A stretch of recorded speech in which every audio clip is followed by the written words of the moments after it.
cat.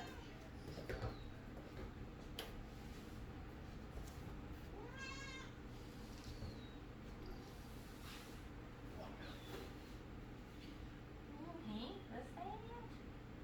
What's that? Oh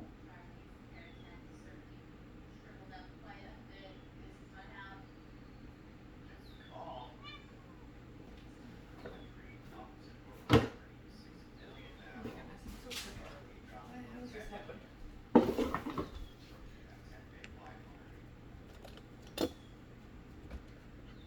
There we go.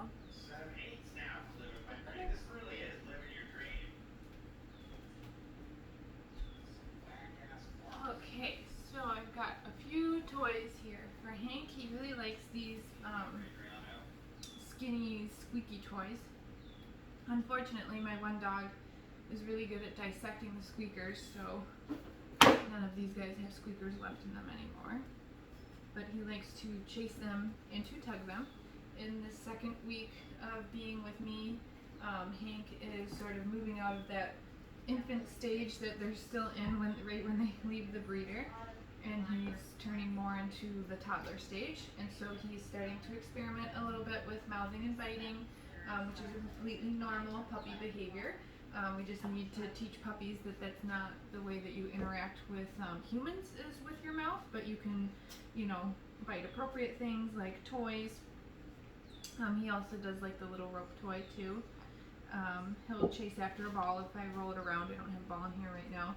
But I also just wanted to talk about really quick about other forms of enrichment that I like to give puppies, because again, the mouthing, the biting, the chewing, the shredding, it's a completely normal dog behavior. My cat just fell off the microwave. Like, he's the least agile cat in the entire world, so that's what that was. He's so dumb. But all of those behaviors are completely normal in puppies, and we do need to provide them with an outlet to perform those behaviors, or else, the mouthing and biting will then be redirected onto us. So I like to give puppies cardboard to shred. So if I've got just like a cardboard box, instead of just breaking it down and recycling it, I'll like throw it on the ground for the puppy, and you can see like Hank loves this box. Like, it's just a cardboard box. He's already been kind of working at one of the corners here. And of course, if he pulls pieces off, little pieces, I'll pick those up and throw them out so he's not ingesting them or thinking about ingesting them. But the being able to act out those behaviors of chewing on something, sort of shredding it and tearing it apart, it's really enriching for dogs. So I like to give them cardboard boxes. Another thing that I'll give them is empty water bottles. So if I finish a bottle of water, I will put the cap back on it, or take the cap off and throw that off if your dog gets the cap off. I'll throw that out, and I'll just toss the empty water bottle to them, because they really like to bite that, and they like the sound of the crinkling. I don't think I've given one of those to Hank yet, but maybe I will this week, because that could be really enriching and a fun thing for them to play with too. As your puppy gets bigger, Hank's not going to get huge, but sometimes like the larger breed dogs or puppies, I'll give them one of these cardboard boxes like out in the yard, so they can just like shred it out there, and I don't have to worry about a mess in my house. And then I'll just pick up the cardboard pieces after that. This is a cat that just fell off the microwave. Like, it's so dumb. And then I will just pick up the pieces out there and toss them in the recycling bin when the dog is done having a good time. So I just wanted to talk about that a little bit, because inevitably all of our puppies are going to experiment with biting us at some point. Another thing that's important during toy play, when it's playtime with your puppy, is that you're playing with them, not in your lap. So I'm down here on the ground with Hank right now, just because it is easier to interact with him this way, because he is so little right now. Some of the things, like when we're training, I'm doing while I'm standing up too, but sometimes it's just easier for us to play with the dog when we're down on the ground with them. But I like to set kind of some ground rules right away, that the puppy isn't climbing into my lap during play, because they're going to be in a state of arousal, they're going to be chasing the toys, they're going to want to be biting things. And if I let the puppy climb into my lap during playtime, which Hank just tried to do, then I'm almost just inviting the dog to start biting me. So of course, you know, you still want to snuggle with your puppy when it's snuggle time, but you don't want them climbing in your lap during high arousal play, because you just don't want them practicing that behavior of, you know, biting you instead of the toy. So usually I'll do like 3 strikes you're out routine with playtime. You know, if the puppy tries to climb in my lap and maybe they get mouthy like Hank's trying to chew on my finger right now, then I'll just redirect him back onto the toy. If he tries to do it like a second time, and it kind of like depends on the puppy too. Like right now, Hank's mouth is so soft because he is still very babyish. So like I can tolerate that behavior, as in, you know, it's not causing me excruciating pain. So I'll just redirect him back onto the toy. But if he was a little bit older puppy, or if he was a larger puppy and he was causing me more pain, then I'll probably be a lot more strict on the 3 strikes and you're out rule. So if the puppy tries it 3 times in a row, and after the 3rd time, you know, I try to redirect them to the toy, but they're just not redirecting and they want to keep, you know, biting at me, then I'm going to end toy play. I'm going to stand up and I'm going to probably put that puppy on the other side of a baby gate or inside of their pen, or, you know, if you have to, you could use their crate for this. But I'm not a huge fan of giving mental timeouts in the crate, because, you know, that should be a really positive thing. But at the same time, when I'm putting the puppy into that confinement area, I'm giving them something to do. So something that they can appropriately sit and chew and gnaw on. So that's when I'll reserve like those bully sticks. You know, you want to put like a bully buddy on the end of it to make sure that it's not getting small and the dog doesn't have isn't going to be able to consume it easily. A bully stick or a Himalayan bone. You could use a Kong stuffed with some food, but I would rather prefer something harder that the dog can sit and chew and gnaw on. I really like Kongs for like the pacifying effect that they have, and I'll usually put the puppy in their crate and pair that with a Kong, like at bedtime or like when we need to leave the house. So I try to use things more that are like bone type material, but that's safe for the dog to sit and chew at and work on and potentially ingest if you're not going to be right there to watch them. So I reserve those things. Dental chew sticks are another great one. I don't like the rawhides because those can get really soft and then the dog tries to consume them, and that could be potentially dangerous. So I don't like leaving the dog with, ooh, you found that treat, with rawhides unattended, or so I usually just don't give them ever. But yeah, something that you can leave inside that confinement area with the dog so they can practice the behavior on that instead of you, right? You're not just like locking the dog inside the pen or putting them into the other room without anything to do, because then they're just going to sit on the other side of that gate and have a temper tantrum. Okay, so now we're going to move into doing some of Hank's training exercises. He had a little break with his toy play.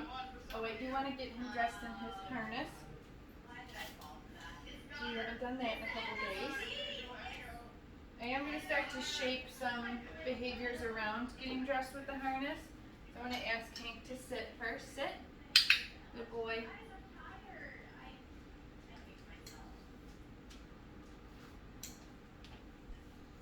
And then I'm going to get him in. So feed his front feet through those holes. And he is trying to bite the harness right now. So as soon as I set him down, I'm going to redirect him onto a cookie so he's not playing tug with his harness. See, because you got your mouth caught in there, silly. Oh boy, there we go. And we're going to do that a little tighter so that doesn't happen again. Good boy, there you go.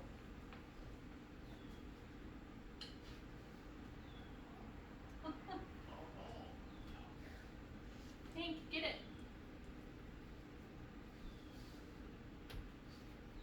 Hank, touch.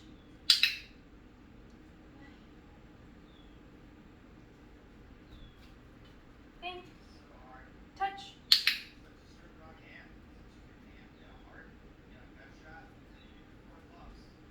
Good boy. Hank, sit.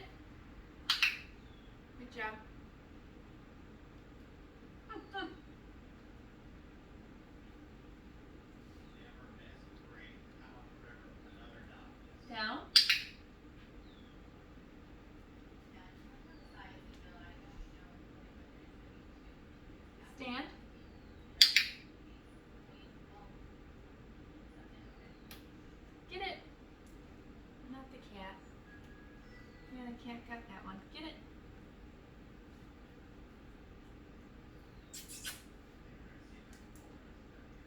Down.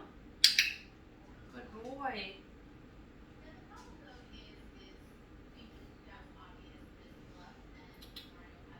Sit.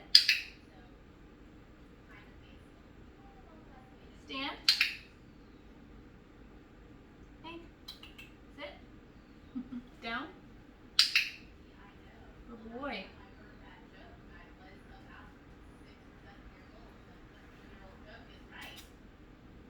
Stand. Good boy. Good stand. Hank. Here. Touch. Good touch. Good boy.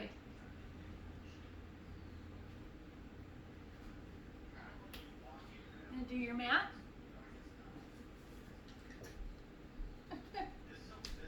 Tell that kitty. Those are your treats.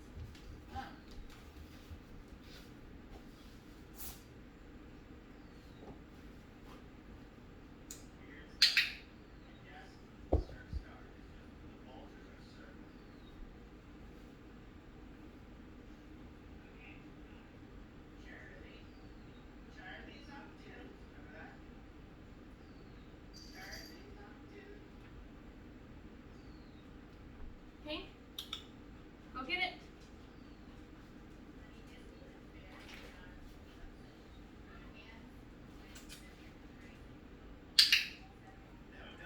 Good boy.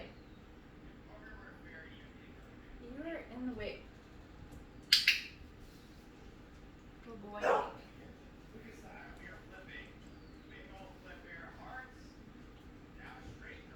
get it.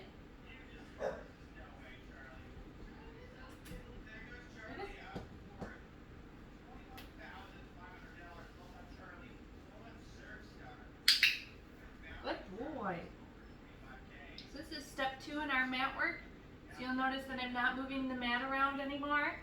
I did right at the beginning to kind of set him up for what we're doing, but now what I'm doing is moving Hank instead of the mat. So I'm telling him, go get it with one of those reset cookies so that he follows it and leaves the mat completely. And then I want to see that he'll turn around and come right back over to the mat. And usually in this step is where we'll also start to get a lot more sits and downs offered from our puppy, which is what Hank's doing really nicely. Go get it. He goes to get that reset cookie, and then I want to see him come right back to the mat. Beautiful, and he's kind of really starting to put himself right into a sit or a down when he comes over.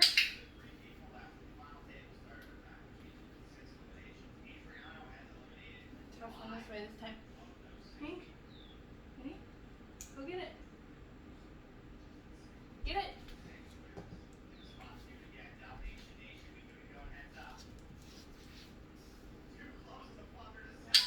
Beautiful. So you see how I'm even kind of starting to wait to click now until he puts himself into a sit or a down.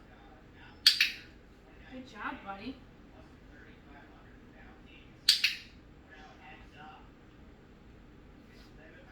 Get it.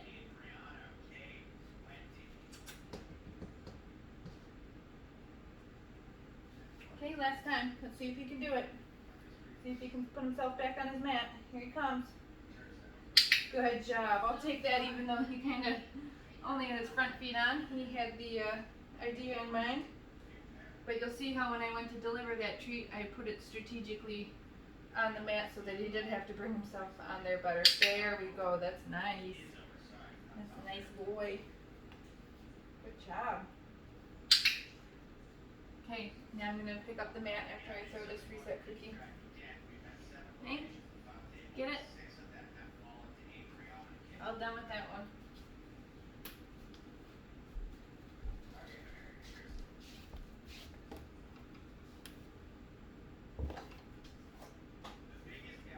This is my mat for my knee. Okay, you want to come over to that one? I'm going to try a new behavior with Hank now too. So I'm actually going to bring the camera a little bit closer. He's been doing the hand targets really well. So we're gonna try and do introduce him to Leave It.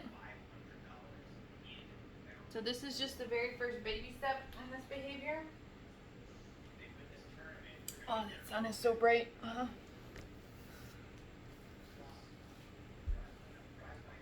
So you'll recall in other videos, touch means come over and target your nose to my hand. Hank's been doing that pretty consistently. Touch. Good. He's even got a little punch to his target too.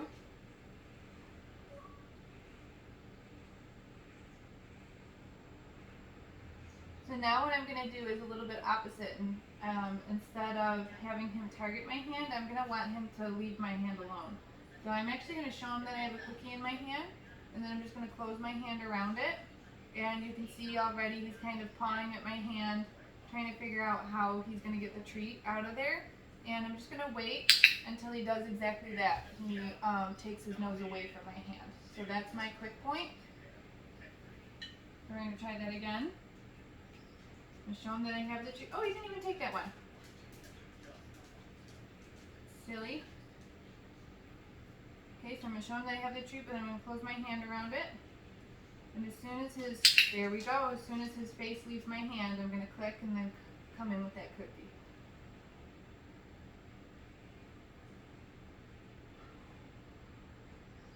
Line them up so that you can see. Close my hand, so I'm making a fist. As soon as his nose leaves my hand, and he's doing it quicker and quicker each time now. So now I'm going to name this behavior. I'm going to tell him, Hank, leave it. Good boy.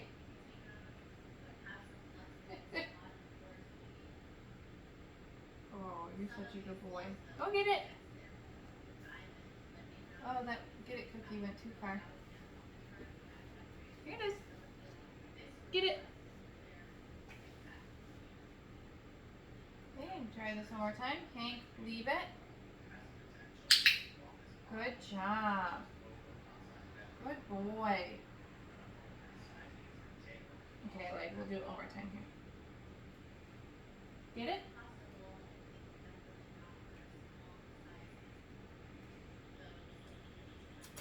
Oh, this is a big piece. I want him to see that's in my hand. Leave it.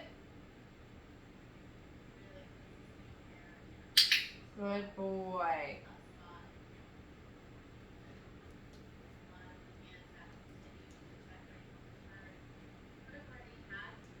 He's such a good boy.